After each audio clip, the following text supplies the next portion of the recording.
کیسے ہیں آپ لوگ؟ جناب پچھلے دنوں ہمارے ایک دوست بیمار ہوئے، ان سے ملنے جانا ہوا تو دوران عیادت میں نے ان سے کہا کہ تم یقین کا نسخہ بھی استعمال کرو، بہت جلد ٹھیک ہو جاؤ گے۔ انہوں نے پوچھا ہے یقین کیا ہے؟ میں نے کہا یقین اس قوت کا نام ہے جو پہاڑ کو بھی ہلا سکتی ہے۔ اپنے غم کی تھکن کو اپنے اعصاب پر طاری نہ ہونے دو، پھر دیکھنا تم کتنی جلدی ٹھیک ہو جاؤ گے۔ اور جناب ایسے ہی ہوا۔ دنیا ہرکلس کو اس کی بے پناہ مسکولر طاقت کی وجہ سے یاد کرتی ہے، مگر آج میں آپ کو بتاؤں کہ میرے لیے ہرکلس ہمیشہ یقین کی طاقت کا سمبل رہا ہے۔ اس کا اپنی طاقت پر یقین اس کو فار رینجنگ ایڈونچرز میں کامیابی دیتا تھا۔ یقین وہ چیز ہے جس نے 313 کے چھوٹے سے نمبر کو کروڑوں پر حاوی کر دیا، اور دنیا آج تک حیران ہے کہ ایسا کیسے ہوا۔ آپ نے اپنے آس پاس دو طرح کے لوگ دیکھے ہوں گے، ایک وہ جو ہر چھوٹی بڑی پریشانی اور دکھ سے ہار مان لیتے ہیں اور اس کو بڑھا چڑھا کر بیان کرتے ہیں۔ غم جھیلنا تو دور کی بات، تکلیف کا معمولی سا احساس بھی ان کو نڈھال کر دیتا ہے۔ وہ اپنی پریشانیوں کا اتنا پرچار کرتے ہیں کہ غموں کے بادل چھٹ جانے کے بعد بھی ان غموں کا احساس اور اس کی یادیں ان کا پیچھا نہیں چھوڑتی۔ یہ وہ چیز ہے جو ان کو ایسے کمزور کر دیتی ہے جیسے دیمک زدہ لکڑی، کمزور اور بھربھری جو کوئی وزن نہیں سہ سکتی۔ دوسری طرف وہ لوگ ہیں جو بڑے سے بڑے دکھ کو اللہ کی رضا اور ایک آزمائش سمجھ کر خاموشی سے جھیل جاتے ہیں۔ یہ وہ لوگ ہیں جن میں قدرت کے اشاروں کو سمجھنے کی صلاحیت ہوتی ہے۔ اب آپ کہیں گے کہ یہ کیسے جانا جائے کہ یہ آزمائش اللہ کی رضا ہے؟ جناب یہ بہت آسان ہے جاننا۔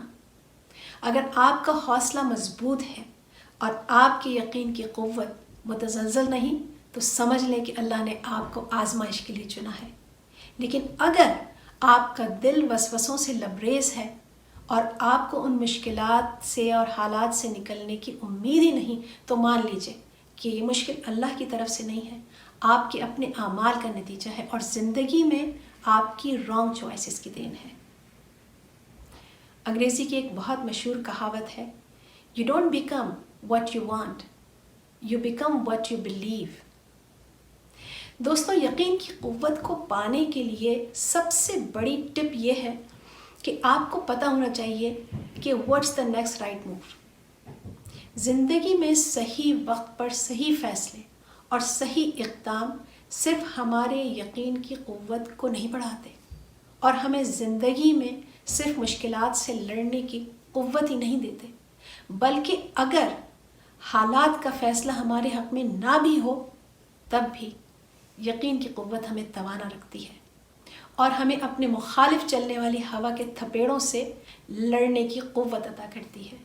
میں آپ کو اپنی مثال دیتی ہوں کہ جب 1997 میں نے اور میرے شوہر نے مغرب کا رخ کیا تو ابتدا میں مشکلات کا ایک نہ ختم ہونے والا سلسلہ ہمارا انتظار کر رہا تھا، مگر ہم اپنے ساتھ یقین اور پازیٹیوٹی کی جو دولت لائے تھے اس نے قدم قدم پر میرا اور میرے شوہر کا ساتھ دیا۔ بچے بھی بہت چھوٹے تھے، ان کی تربیت کے ساتھ ساتھ ورک پلیس پر اپنی محدود نالج کے ساتھ غیر اقوام اور چیلنجز کا ڈٹ کر مقابلہ کرنا آسان نہیں تھا، مگر کچھ ہی سالوں میں ہمیں اچھے نتائج ملنے شروع ہو گئے۔ اس سارے پروسیس سے جو سبق میں نے سیکھا وہ یہ ہے کہ to be successful challenge yourself. اپنے اعصاب کو قوی رکھیں۔ زندگی میں آئے چیلنجز ہمارے اعصاب کے لیے ایک ایکسرسائز ہیں جو اعصاب کو اسٹرانگ کرتے ہیں اور ہمیں آگے آنے والے کسی بڑے امتحان کے لیے تیار کرتے ہیں۔ اور جب کسی کڑے امتحان کا سامنا کرنا پڑے تو keep on reminding your self کہ آپ کو آزمائش کے لیے چنا گیا ہے۔ وہ جو علامہ اقبال نے کہا ہے نا کہ تو رہ نورد شوق ہے منزل نہ کر قبول، لیلا بھی ہم نشیں ہو تو محمل نہ کر قبول۔ آپ نے دیکھا ہوگا کہ کچھ اسٹوڈنٹس رٹا لگا کر اچھے نمبر لے آتے ہیں اور کامیابی کے ریس کو جیت لیتے ہیں، مگر زندگی کے اصل امتحان میں فیل ہو جاتے ہیں۔ دوسرے وہ اسٹوڈنٹس ہیں جو اپنی صلاحیتوں کے بلبوتے پر امتحان دیتے ہیں. ان کی نگاہ علم اور مشاہدے کے حصول پر ہوتی ہے. ایسے لوگ آگے بھی زندگی میں چیلنجنگ سچویشنز میں بڑی آسانی سے سرخرو ہو جاتے ہیں. کامیابی کے حصول میں جو چیز سب سے زیادہ ہماری مدد کرتی ہے وہ ہے یقین. اپنے آپ پر یقین، اپنے اللہ پر یقین، اپنی بلانگنگز پہ یقین، اپنی زندگی میں جو بھی رحمتیں اور فضیلتیں ہیں خواہ وہ تھوڑی ہی ہوں ان پر یقین، اور سب سے بڑھ کر اپنے شکر کی ادا پر یقین. مجھے اپنی زندگی میں جب کبھی وہ مشکلات کا سامنا کرنا پڑا، یقین مانیے میں نے اپنے آپ کو یقین دلایا کہ غموں اور آزمائشوں کی جنگ کو ایک مشاق سپاہی کی طرح لڑو. ساتھ ساتھ اپنے آپ کو علم اور ذہانت کے ہتھیاروں سے بھی لیس رکھو. اور یقین کیجئے اس چیز نے مجھے پردیس میں جہاں اپنوں کی مدد کم ہی نصیب ہوتی ہے میرا بہت ساتھ دیا. اپنے اوپر اعتماد کی قوت آپ کے مشکل وقت میں اس طرح مدد کرے گی جس طرح زخموں سے چور سپاہی صرف اس یقین کے ساتھ آخری سانس تک لڑتا ہے کہ وہ جنگ جیت سکتا ہے.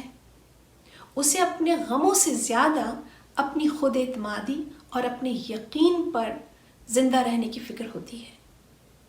اور یہی وہ وقت ہے جب دنیا کی تمام میتھمیٹیکل کیلکولیشن غلط ثابت ہو جاتی ہے اور 313 کا ہندسہ ہزاروں پر بھاری ہو جاتا ہے اور دنیا حیران ہو جاتی ہے. اجازت چاہوں گی. اللہ حافظ.